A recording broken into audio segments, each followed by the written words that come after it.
Yeah, okay, that's good. Okay.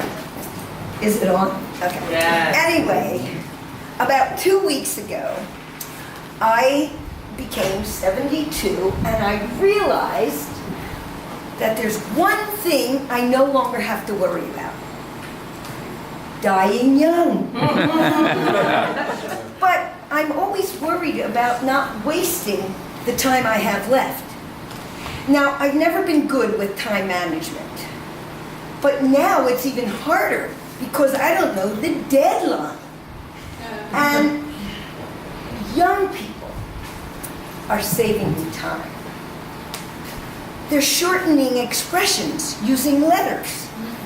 OMG, LOL, BFF, best friends forever. At my age, forever has an expiration date. Now, some things that I bought claim they don't, like the kitchen knife I bought. Inside the package, it said, lifetime guarantee. Well, I think it's the lifetime of the product, not the owner.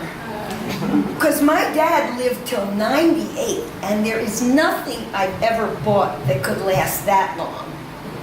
Even some of the parts I was born with haven't lasted. But I'm not someone who thinks it's important to live a long life, especially if it's boring. In fact, every time I get bored and I just want to kill myself, nothing makes me want to stick around more than that lifetime guarantee. I'll show them I'll outlive the darn thing. Now, I don't want to brag, but I'm a member of a very esteemed group called Seniors. Proof? I have a landline, which BTW is the best cell phone finder money can buy. And just because I'm a senior, I don't want you to think that all my moments are senior moments. Once in a while, I do something great. And then I just say, OMG, I just had a millennial moment. Now, I just want you to know, I did have a senior moment recently. I was looking for something or other in my top drawer of my night table. I don't know, I couldn't find it, but I found 5 condoms. Well, I didn't throw them away. I just shut the drawer and said, I'll call that my hope chest. Now, I guess the bottom drawer I could call my toy chest.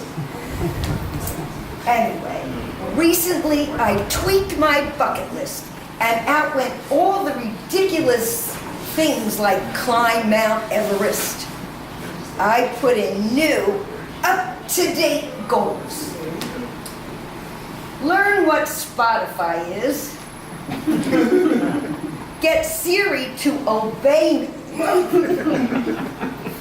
And outlive my forever stamps. Now, my forever stamps will probably outlive me, but that's partly my fault.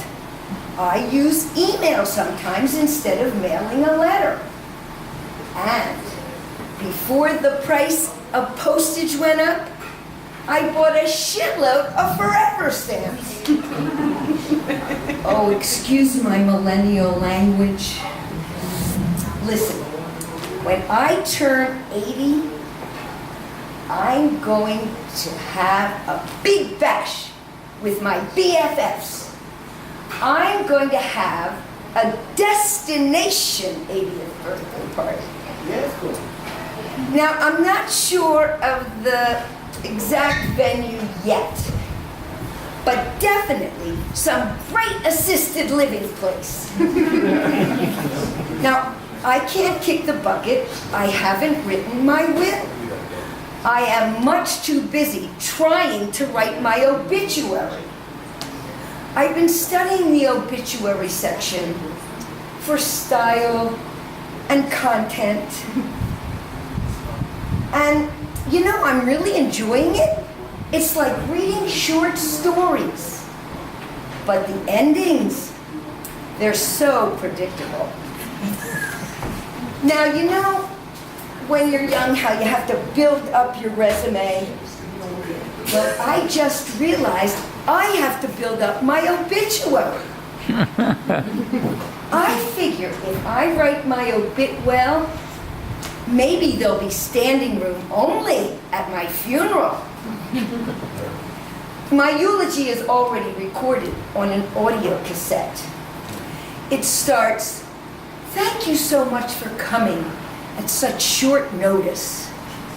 And I'm sorry, in my present condition, I can't be with you at the reception, where there'll be plenty of fancy food that I paid for with what would have been your inheritance."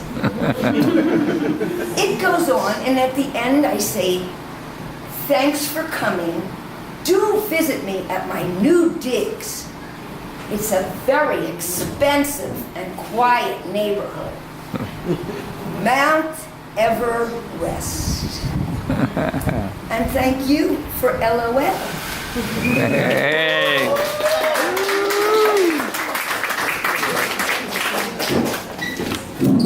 Keep goddamn clapping for Ruthie.